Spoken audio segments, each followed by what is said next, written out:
मेरा पति मुझे मीठा बहुत पसंद से खिलाता था। नंद और सास से छुपाकर मेरे लिए रबड़ी मिठाई जरूर लाते थे। जब मैं दिन भर घर के सारा काम करके थक हार जाती तो रात को मेरा पति मुझे मिठाई खिलाता और कहता, यह मिठाई सिर्फ तुम्हारे लिए लाता हूँ क्योंकि बहुत महंगी है। मैं पति की प्यार मोहब्बत देखकर शर्मिंदा हो जाती, मगर वह मिठाई जब भी मैं रात को खाती तो मुझे गहरी नींद आ जाती और सुबह होते ही मेरी तो हालत खस्ता हो जाती। एक दिन जब रात को मिठाई खाने का नाटक किया और नाटक करके जो ही लेटी तो जो देखा, मेरा तो होश हवास उड़ गया कि मैंने फैसला कर लिया था, अब से मैं मिठाई नहीं खाऊंगी। सब कुछ इसी की वजह से हो रहा था। जब मैंने वह खाने शुरू की थी, घर के सारे लोग बदल गए। मेरे सास और नंद का मेरे साथ बुरा रवैया हो गया और मेरे पति का मेरे साथ अच्छा हो गया। रात के वक्त जब रमेश मिठाई लाए, मैंने सोचा मिठाई खाना मना कर दूं, पर मैं मना न कर सकी। जितने प्यार से वह मुझे दे रहे थे, वह मुझे पकड़ा कर बाहर चले गए। थोड़ी देर बाद आए। मैं तकिए पर सर रखकर सोने का ड्रामा करने लगी। पहले रमेश ना जाने किससे क्या बातें कर रहे थे, मुझे कुछ नहीं समझ आए। वह इंग्लिश में बात कर रहे थे। मैं भी सोने वाले अंदाज में लेटी रही और मुझे सच में नींद आने लगी। जब काफ़ी रात हो गई, रात के 11 बजे का वक्त था, कोई कमरे में आया। मैंने हल्की सी आंखें खोलकर देखा। रमेश ने उससे जो बात की वह सुनकर मुझे ऐसा लगा कि किसी ने मेरे सर पर बम फोड़ दिया हो। मेरी हर परेशानी पर पसीना चमकने लगा। सोए हुए भी मुझे एक पल के लिए रमेश से नफरत हुई। ये आदमी कौन सी दवाइयों की बात कर रहा था, मुझे कुछ समझ नहीं आई। अचानक वह दूसरा आदमी मेरे पास आया। मुझे मेरे बाजू पर पीड़ा होने लगी। उन दोनों की बातें सुनकर मेरी रूह कांप गई और जैसे ही मुझे उसने इंजेक्शन लगाया, मुझे ऐसा लगा जैसे किसी ने मेरी जान निकाल दी हो। ना जाने वह क्या था, मेरा दिल किया कि मैं चीखने चिल्लाने लगूं। मेरे लिए बर्दाश्त करना मुश्किल हो गया। मुझे समझ नहीं आया मेरे साथ क्या हो रहा है। मैं बर्दाश्त किए हुए लेटी रही। ना जाने मुझसे रमेश क्या चाहता था और यह सब क्या था। सुबह मैं उठी, देखा मेरी आंखें लाल हुई हैं। आज मेरी हालात पहले से भी ज़्यादा बुरी हो चुकी है। मुझे यकीन हो गया था कि मुझसे रमेश कुछ छुपा रहे हैं। रमेश ही नहीं बल्कि उनकी माँ भी कुछ छुपा रही थी। यह सब ना जाने मेरे साथ क्या खेल खेल रहे थे, मुझे कौन से कामों में इस्तेमाल कर रहे थे। मुझे ना जाने कितने वर्षों के लिए मुझे नफरत होने लगी अपने पति से। मेरा दिल कहने लगा मैं सब कुछ छोड़कर अभी के अभी अपने घर चली जाऊं। उस वक्त मैं ज़्यादा तकलीफ में थी। पूरा दिन मैंने अपने कमरे से बाहर ना निकली। रात के वक्त जब रमेश आए, मैंने उनसे भी कोई बात ना की क्योंकि उसका रवैया भी मेरे साथ कुछ अजीब था। मुझे समझ नहीं आ रहा था कि मेरे साथ क्या हो रहा है। मुझसे किसी ने बात ना की। मैंने बुलाया। अचानक मेरी नज़र हम उसके वतन बाजू पर गई जहाँ पर पट्टी बंधी हुई थी। आज वह मेरे लिए मिठाई भी नहीं लाए थे। मैंने पूछने की कोशिश की, आपके हाथ पर क्या हुआ है, मिठाई क्यों नहीं लाए? पर मुझे कल रात की बात याद आ गई। मेरा दिल किया पूछूं वह मुझसे क्या चाहते हैं। 2 मर्तबा कोशिश भी की, फिर चुप हो गई। अगर मैं गलत हूँ तो कल रात जो मैंने देखा वह सब कुछ क्या था। सोचने लगी ऐसे अचानक क्यों बदल गए थे। कुछ तो उनके दिमाग में भी चल रहा था जो मुझे नहीं बता रहे थे। मगर कल रात में उन सब के बारे में कुछ भी सोचने लगी। रमेश जी अचानक ही बदल गए थे। कुछ तो उनके दिमाग में भी चल रहा था जो वह मुझे नहीं बता रहे थे। अगर कल रात में ना सब कुछ देखती तो ना जाने ये मेरे साथ क्या कर देते। उसके बाद काफ़ी दिन हमारे बीच कोई बात नहीं थी, पर मैं अजीब सी होने लगी। मेरी तबीयत हर वक्त ख़राब रहने लगी। मुझे लगातार मेरा सर भी फटे जा रहा था। सारा दिन पूरी रात मेरा दिल घबराता रहता। रमेश जब रात को देर से घर आता और अपनी माँ के कमरे में चला जाता और जिस दिन रमेश कमरे में नहीं आता, मेरी तबीयत बहुत ख़राब होने लगती।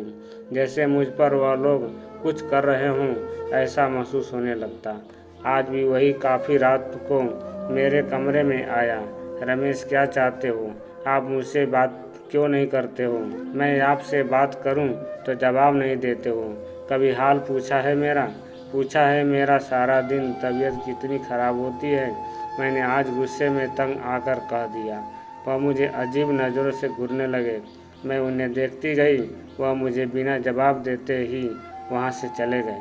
अगले दिन मैंने अपने नंद के साथ शॉपिंग करने चली गई। उसने कहा, चल शॉपिंग करने जाते हैं।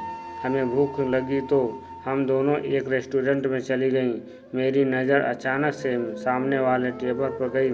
मैंने जो देखा, मेरी आंखें वहीं पत्थर सी हो गईं। वहाँ से फ़ौरन हम निकल गए। मेरा दिल किया मैं रमेश को गोली मार दूँ। उसकी सच्चाई अगर मैं नहीं तो कोई और सही। मतलब उस रात जो लड़की मेरे कमरे में आई थी, मुझे यकीन हो गया कि ज़रूर उस लड़की से कोई बात है। घर आते ही मैं कमरे में चली गई। मैंने गुस्से में सारे कमरे का सत्यानाश कर दिया। मेरे आंखों से आंसू गिर रहे थे। रमेश मुझे धोखे दे रहा था। वह मुझे इस्तेमाल कर रहा था। रात को रमेश आया। आज उसका मूड पहले की तरह ही था। मेरे लिए मिठाई लेकर आया था, पर कमरे में आते ही बैठ गया और मुझे देखकर पूछने लगा, यह सब क्या है? क्या हुआ तुम्हें? अभी अभी मुझसे पूछ रहे हैं क्या हुआ? बताइए अपनी सच्चाई। क्या चाहिए आपको मुझसे? क्यों मुझे अपनी ज़िंदगी में शामिल किया हुआ है? मैंने गुस्से से पूछा। वह मुझे नासमझी से देखने लगे। तुम क्या कर रही हो?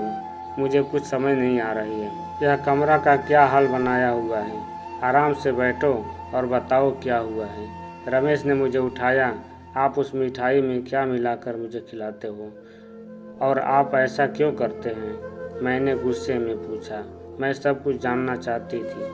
नींद की गोलियां मिलाकर खिलाता हूँ। मुझे बिल्कुल भी उम्मीद नहीं थी आप मुझे इतनी आसानी से बताएंगे। वो अभी मैं एक बार मैं गुस्से में पूछा, क्या मिलाकर खिलाते थे? क्योंकि मैं तुम्हें तकलीफ़ में नहीं देख सकता था। बड़े आराम से बोले। मैंने कहा, रमेश, आपकी सच्चाई मैं जान चुकी हूँ। अब मुझे कोई उल्टी सीधी कहानी नहीं सुनाने। मुझे आपके साथ नहीं रहना है। मुझे तलाक चाहिए। मैंने गुस्से में कहा। वह भी एकदम से गुस्से में आ गए और बोले, मेरी सच्चाई? मेरे बारे में और तुम क्या जानती हो? मुझे मुझ पर हंसते हुए बोले, तुम तो खुद अपने बारे में नहीं जानती कि मेरे बारे में क्या जानती होगी। अपने बारे में अच्छा चलो, या मान लिया तुमने मेरे बारे में जानती हो। अपने बारे में पहले तो बताओ क्या जानती हो। वह मुझसे ऐसे पूछने लगे जैसे मुझे अपने बारे में मालूम ही नहीं था। फिर मैं अपनी ज़िंदगी को कोई राज नहीं जानती। कौन था वह आदमी जो उस रात कमरे में आया था? और कौन थी वह लड़की जिसे आप बुलाते थे? नींद वाली दवाई खिलाकर बताए। और वह होटल में 7 फुट की लड़की थी, उसके बारे में भी बताइए ना। और अपने माँ के कमरे में जाकर मुझ पर जादू करते हुए मुझे अपने बारे में सब कुछ मालूम है। मैंने गुस्से में चिल्लाते हुए पूछा, और तुम अपने बारे में यह जानती हो? तुम्हारे माँ बाप क्यों नहीं तुम्हारी शादी करवाना चाहते थे? सिर्फ मुझसे ही नहीं बल्कि किसी से भी नहीं तुम्हारी शादी नहीं करवाना चाहते थे, क्योंकि तुम एक बीमार लड़की हो। और वह कहते थे तुम्हें पागल हो जाना है। तुमसे जो भी शादी करेगा वह जल्दी तलाक दे देगा। मेरी माँ भी फिर तुम्हारा रिश्ता नहीं लेना चाहती थी। मेरी जिद पर तुम्हें मेरी माँ ने इस घर की बहू बनाया। और रही बात तो तुम्हें नींद वाली गोलियाँ खिलाने की, एक रात थोड़ी मिठाई तुमने खाई थी, अपना हाल देखी थी। मर जाती तुम अगर नींद वाली दवाई नहीं खाती। नींद वाली दवाइयाँ खिलाकर इलाज कर रहा था तुम्हारी। और वह लड़की जो इलाज करने आती थी तुम्हारी, और उस रात में डॉक्टर था जो मेरे साथ आया था, जिसने तुम्हें इंजेक्शन लगाया था। मानता हूँ रात के वक्त लड़की आती थी। अगर बात करना चाहती हो तो बात करवा देता हूँ। वह यहाँ क्या करके जाती थी? वह वही लड़की थी जो आज रात होटल में भी मेरे साथ थी। एक उम्मीद दिला रही थी, हाथ पर हाथ रखकर, तुम्हारी बीवी को कुछ नहीं होगा। और यह रोज़ाना जो मेरे अपनी माँ से झगड़ा होता है और कहती है तलाक दे दो उस बीमार को, क्यों साथ रखा हुआ है? पहले तो उन्हें हमदर्दी थी तुमसे, अब वे तुमसे नफरत करती हैं, क्योंकि मेरा हाल सिर्फ वह देखती हैं। कैंसर है तुम्हें, इस वजह से तुम्हारे घर वाले कहते थे मर जाना है तुम्हें। तुमने अगर पागल हो गए तो जिससे शादी होगी वह छोड़ ही देगा तुम्हें। इसी वजह से मेरी माँ ने तुम्हारे माँ बाप से कहा था हम ख्याल रख लेंगे तुम्हारा। और यह जादू वाली बात किसने तुम्हारे दिमाग में डाली थी? ऐसा कुछ नहीं है, फिक्र मत करो, मेरी माँ भी तुम्हारे साथ ठीक हो जाएगी। रमेश ने मुझे सारी सच्चाई बता दी। रमेश की बातें सुनते सुनते मुझे एहसास ही ना हुआ कब मेरी आंखों में से आंसू गिरने लगे। ज़मीन फट जाए और मैं उसमें समा जाऊं। मैं कितना गलत समझ रही थी और वह मेरे लिए अपना सब कुछ कुर्बान कर रहा था। मुझे कैंसर था और इसके बावजूद उस आदमी ने मुझे अपने साथ रखकर भी मुझे नहीं बताया कि मैं परेशान ना हो जाऊं और मेरा इलाज करवा रहे थे और मैं इसे कितना गलत समझ गई थी। मैंने उसी वक्त रोते हुए वादा किया आइंदा कभी भी ऐसा नहीं करूंगी। वह भी मुस्कुरा दिया, जानता था वह अब तुम कभी ऐसा नहीं करोगे और तुम जल्दी ही ठीक हो जाओगे। रमेश ने मुझे दिलासा दिया। रमेश जैसे लोग आजकल कहाँ मिलते हैं जो कि एक बीमार पत्नी के लिए अपनी माँ से भी लड़ाई कर सकता है। पति भगवान होता है ये तो सुना था मगर देखा नहीं था। हाँ, रमेश मेरे लिए अब किसी भगवान से कम नहीं है। मैंने अपनी गलतियों का माफ़ी मांगा रमेश से और मैं उम्मीद करती हूँ कि हर पत्नी को ऐसा ही पति मिले जो हमें बीमार जानकर भी हमें अपनाए। भगवान करे हर औरत को ऐसा ही पति हो जो हम सब की चिंता करते हों। आपको कहानी कैसी लगी कमेंट करके बताएं। कहानी अच्छा लगा हो तो वीडियो को लाइक करें, चैनल को सब्सक्राइब करें और पूरा वीडियो देखने के लिए आप सबको बहुत बहुत धन्यवाद। आपका दिन शुभ हो।